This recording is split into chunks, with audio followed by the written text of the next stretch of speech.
पूछो उन दलालों से जो लोग इन पार्टियों की दलाली करते हैं कि तुम अपनी जात के लिए लड़ते हो, कौम का और मिल्लत का तुम्हारे सीने में दर्द नहीं है, इसलिए मिल्लत के वोट के तुम हकदार नहीं बन सकते हो। यह कहना पड़ेगा नौजवानों। नौजवान जब किसी कौम का जग जाता है, आप अगर फकीर हो तो बाप को शहंशाह बना देता है, और नौजवान अगर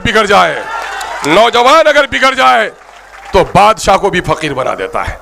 इसलिए नौजवानों, औकाबी नजर, शाहीन की नजर जब पैदा होती है नौजवानों में तो उसे मंजिल नजर आती है अपनी आसमानों में।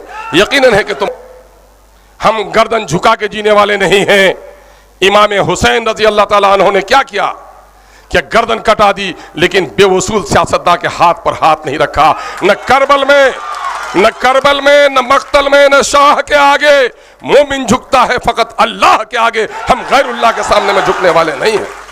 और इन पार्टियों के उन गुलामों को, आपको याद है जब तलाक बिल की पेशी हुई, मौलाना असरार साहब हमारे वहां से, मैंने इलेक्शन छोड़ दिया था उनके लिए। मौलाना असरार साहब को कांग्रेस पार्टी ने बोलने की इजाजत नहीं दी थी, मौलाना ने गवाही दी। लेकिन जब बैरिस्टर असदुद्दीन अवैसी साहब बोलना चाहे तो किसी के बाप की मजाल उसको रोकने की नहीं हुई। वो गुलाम क़यादत है कि 2000 किलोमीटर दूर जनाबे बैरिस्टर असदुद्दीन अवैसी साहब को जब पहली बार वो समझ रहे थे कि बिहार तो समाजवाद का नारा देता है, बिहार में तो गांधी जी गए थे, हिंदू मुसलमानों की बात, वहां तो लालू जी बैठे हुए हैं, मुसलमानों के साथ बहुत बड़ा इंसाफ होगा। मैंने पार्टी छोड़ दी थी, मैंने राजद छोड़ा था, जदयू को बीजेपी से अलग किया था, पार्लियामेंट का इलेक्शन लड़ने गया, लेकिन जदयू जो ही बीजेपी की तरफ कदम बढ़ाई, मैंने इलेक्शन लड़ना छोड़ दिया था। और उस वक्त हम लोगों ने, आफ्ताब साहब है हमारे पार्टी के और जिम्मेदार साथी हैं, हम लोगों ने एक छोटी सी किताब लिखी, सीमांचल के लोगों की कहानी, पिछड़ेपन की कहानी, सरकारी आंकड़ों की ज़मानी। सीमांचल के साथ साथ बिहार के मुसलमानों की हैसियत को हम लोगों ने सरकारी आंकड़ों से लाया। जब बैरिस्टर असदुद्दीन अवैसी साहब ने उसे देखा तो उसने कहा कि अख्तरुल ईमान, मैं तो तुम्हारे जलसे में आया था यूं ही कि आवाम से जाके मुलाकात करूं, लेकिन जो दर्द और जो जख्म यहाँ के मुसलमानों का है, यहाँ के दलितों का है, अब जब तक मेरी जान है मैं इसकी दवा के लिए जरूर कोशिश करूंगा। और नतीजा हुआ कि पार्टी को लाने का फैसला किया। और आज जो कुछ आपके सामने में है, सरकारी नौकरियों से आपको महरूम किया जा रहा है। खुद आप बताएंगे 2015 का इलेक्शन हुआ, गठबंधन को मुसलमानों ने वजू करके गुस्ल करके वोट दिया था, लेकिन आप जानने क्या हुआ, 41% वोट हासिल किए थे गठबंधन के लोगों ने। कांग्रेस ने, राजद ने और जदयू ने मिलकर इस 41% में 18% वोट मुसलमानों का। और बताओ कि 41 से 18 को माइनस कर दो तो 23% बचते हैं, 17% तो 24 बचे उनके। उस 24% में 25 आदमी वजीर बने। मुसलमानों गौर करो जरा, 25 आदमी वजीर बने, वजीर आला उसी का बना, नायब वजीर आला उसी का बना, agriculture, health, irrigation, RWD, PWD, सारी वजारतें उसी की बनी। 18% मुसलमानों, हिसाब करो तुमको क्या मिला। एक वजीर मिला आपको, 18% में 4 वजीर मिला तुमको, और 23% वाले 25 वजीर, 38 वजारतें उनके पास, 23% वाले के पास 38 वजारतें, और 18% के वाले के पास 4 वजारत। ये भीख नहीं, क्या हक है? पूछो उन दलालों से जो लोग इन पार्टियों की दलाली करते हैं कि तुम अपनी जात के लिए लड़ते हो, कौम का और मिल्लत का तुम्हारे सीने में दर्द नहीं है, इसलिए मिल्लत के वोट के तुम हकदार नहीं बन सकते हो। यह कहना पड़ेगा नौजवानों। क्या हुआ उस 4% में? वो भी कौन वजीर? एक वजीर कब्रिस्तान का वजीर गफूर साहब इंतकाल कर गए, अब्दुल गफूर साहब, 500 करोड़ ही उनका बजट। एक वजीर बना आपका कौन? एक वजीर बना खुर्शीद आलम, गन्ने का वजीर, और चंपारण से बाहर कहीं गन्ने की खेती नहीं। एक तीसरा वजीर बना अब्दुल जलील मस्तान, जो शराब का वजीर, और मुसलमानों पर वो शराब का कतरा कतरा हराम। एक तीसरा वजीर बना वजीर मालियात जनाब अब्दुल बारी सिद्दीकी साहब। अब्दुल बारी सिद्दीकी साहब से जाके कहिए कि मेरे पाली में जरा एक गली बना दीजिए। बोला कि साहब ये तो नहीं, मैं तो सिर्फ वहां पर कैबिनेट में किस मंत्री को कितना पैसा जाना है मैं उस पर साइन करूंगा, उसके अलावा मैं कुछ नहीं कर सकता। ऐ गैरतमंद नौजवानों, मैं तुम्हारी गैरत को सलाम करता हूं कि तुम जग चुके हो। नौजवान जब किसी कौम का जग जाता है तो फ़कीर को अपने बाप, अगर फ़कीर हो तो बाप को शहंशाह बना देता है, और नौजवान अगर बिगड़ जाए तो बादशाह को भी फ़कीर बना देता है। इसलिए नौजवानों, औकाबी नज़र, शाहीन की नज़र जब पैदा होती है नौजवानों में तो उसे मंजिल नज़र आती है अपनी आसमानों में। यकीनन है कि तुम बुलंदी की तरफ देख रहे हो। आज बता दो, इन 10 सालों, 15 सालों में, 20 सालों में, 90 से लेकर इस वक्त तक राजद की तहरीक चली है। बताओ मुसलमानों, आज राजद के जितने लीडर आपके गांव गांव फिर रहे हैं, कभी फिरे थे क्या? अभी और देखोगे, एक तारीख तक जाने दो, गली गली, कूचा कूचा, कोई टोपी लेकर, कोई दाढ़ी लेकर, कोई मुसलमानों का हमदर्द बनकर आपके दरमियान में आएगा, और हमारी खवातीन भी आपके यहाँ धूप में जलती हुई आएंगी। ये किसकी मजाल है? यमायम ने इन मगरूर लोगों को आपके चौखट पर खड़ा कर दिया है। आपने अगर अपनी गैरत का सौदा नहीं किया तो चौखट पर सर भी इनको टेकना पड़ेगा। आज कहते हैं राजद के लोग कि बीजेपी गर्दन काटती है। अरे बीजेपी से कभी हम समझौता कर सकते हैं? हम गर्दन झुका के जीने वाले नहीं हैं। इमाम हुसैन रजी अल्लाह ताला अन्हु ने क्या किया कि गर्दन कटा दी, लेकिन बेवसूल सियासतदान के हाथ पर हाथ नहीं रखा। न करबल में, न मक्तल में, न शाह के आगे मोमिन झुकता है, फकत अल्लाह के आगे। हम गैरुल्लाह के सामने में झुकने वाले नहीं हैं। इनसे कहो कि सेकुलर आप हैं या सेकुलर मैं हूं। बीजेपी को आप हराना चाहती हो, बीजेपी को आप सब मिलकर हराना चाहते हो। अवैसी साहब ने ऐलान कर दिया है कि हम नहीं चाहते कि बीजेपी की दोबारा सरकार बने, और इन पार्टियों के उन गुलामों को, आपको याद है जब तलाक बिल की पेशी हुई, मौलाना असरार साहब हमारे वहां से, मैंने इलेक्शन छोड़ दिया था उनके लिए। मौलाना असरार साहब को कांग्रेस पार्टी ने बोलने की इजाजत नहीं दी थी, मौलाना ने गवाही दी। लेकिन जब बैरिस्टर असदुद्दीन अवैसी साहब बोलना चाहे तो किसी के बाप की मजाल उसको रोकने की नहीं हुई। वो गुलाम क़यादत है। एक अदद टिकट के खातिर न जाने कितनी पगड़ियां उनके पांव में गिरती हैं। अब उनकी पांव में पगड़ियां नहीं गिरने देंगे। आज हमको पैगाम देना चाहते हैं। लालू जी को हम एक अच्छा लीडर समझते हैं, लेकिन लालू जी आपके रहते हुए मुसलमानों के दरमियान में एक जमात खड़ी हुई। आपने किसी पिछड़ी जमात को नहीं तोड़ा, दूसरों की जमात को नहीं तोड़ा। सबसे तकलीफ मुसलमानों से, जिस मुसलमानों ने कंधे पर बैठाकर आपको तख्त तक पहुंचाने का काम किया, और हमारे 4 लोगों का आपने कत्ल कर दिया, और हमारे 4 लोगों को छीन के लेके चले गए। पूछो उन दलालों से। आज अगर यहां पर फारूक रजा खड़े हुए हैं तो कहते हैं कि साहब वोट बढ़ जाएगा।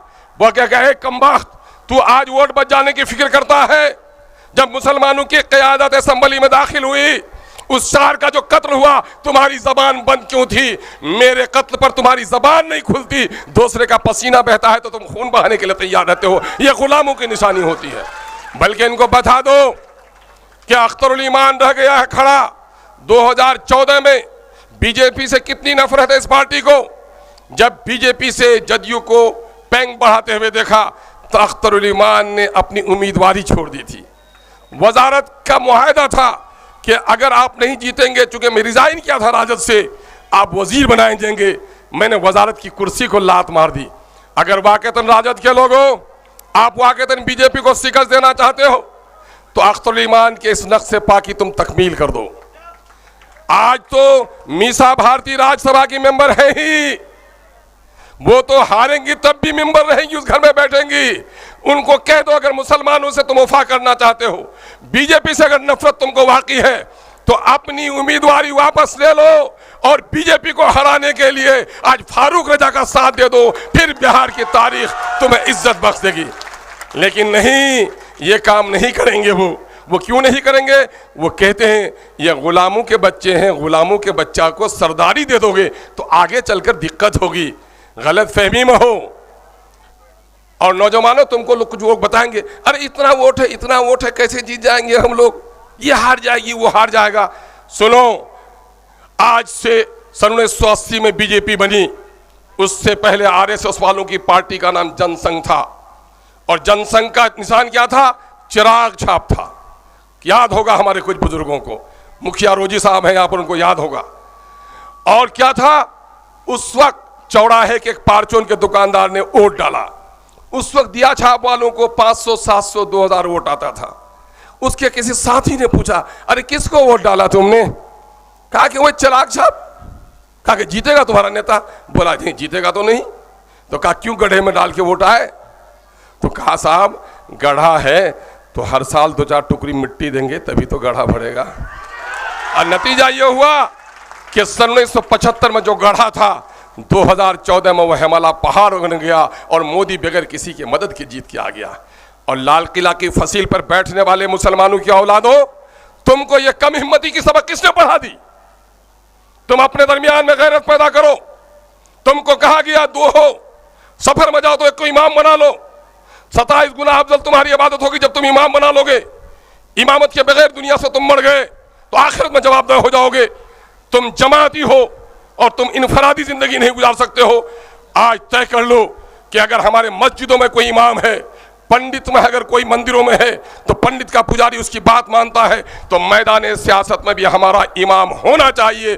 और ये बात ऐलान कर दिया गया है, इस इमामत के लायक बैरिस्टर सदरुद्दीन इलावे कोई दूसरा लायक नहीं है। हमने बैरिस्टर सदरुद्दीन की इमामत पर इस वक्त यकीन कर लिया है।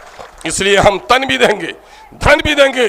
जान मांगोगे अवैसी तो जान भी देंगे, चूंकि हम ये जानते हैं कि हम आपके लिए, आपकी पार्टी का झंडा लेकर के लड़ रहे हैं, तो सिर्फ इक़्तिदार की लड़ाई नहीं लड़ रहे हैं, ठेकेदारी की लड़ाई नहीं लड़ रहे हैं, बल्कि इस मुल्क में गंगा जमनी तहजीब की हिफाजत के लिए, इस मुल्क के इंसाफ के क़याम के लिए, इस मुल्क के संविधान की हिफाजत के लिए। और संविधान नहीं बचा तो फिर हमारी मस्जिद भी नहीं, हमारा मजहब भी नहीं, हमारी तहजीब भी नहीं बचेगी। इसलिए अगर कोई लड़ाई है हमारे लड़ने के लायक, तो वो लड़ाई बैरिस्टर सदरुद्दीन के साथ लड़ने की है।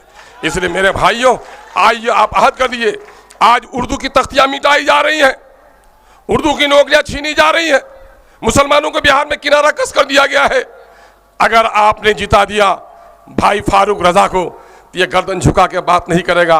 अकेला अख्तरुल ईमान आज है। और असेंबली में देखते होगे, चाहे पाली का मामला है, बुनकरों का मामला है, अंसारियों का मामला है, कब्रिस्तान का मामला है, मॉब लिंचिंग का मामला है, दाढ़ी टोपी का मामला है, पूछो इनसे, मुसलमान की बेटी गुलनाज जलाई गई, तुम्हारे आंखों में आंसू नहीं आया? सनोबर मुसलमान की एक बेटी दिन के 8 बजे बदन से कपड़े उतारे गए समस्तीपुर में मारी गई। दर्जनों लोगों का कत्ल हुआ है, कब्रिस्तानों पर कब्जा हुआ है। इन मुस्लिम लीडरों से पूछो जो नौकरी करते हुए आपकी बस्तियों में आएगा कि जब मुसलमानों के दर्द में तुम्हारे आंखों से आंसू नहीं निकलता, तो हमारे बस्तियों में भी तुम्हारे कदम बढ़ाने की ताकत हम नहीं देंगे तुमको। ये कहना पड़ेगा। एक आखिरी बात कह के जाता हूं, ताकत को पहचानो, ताकत को पहचानो। ताकत इत्तेहाद में है और ताकत हिम्मत और हौसले में है।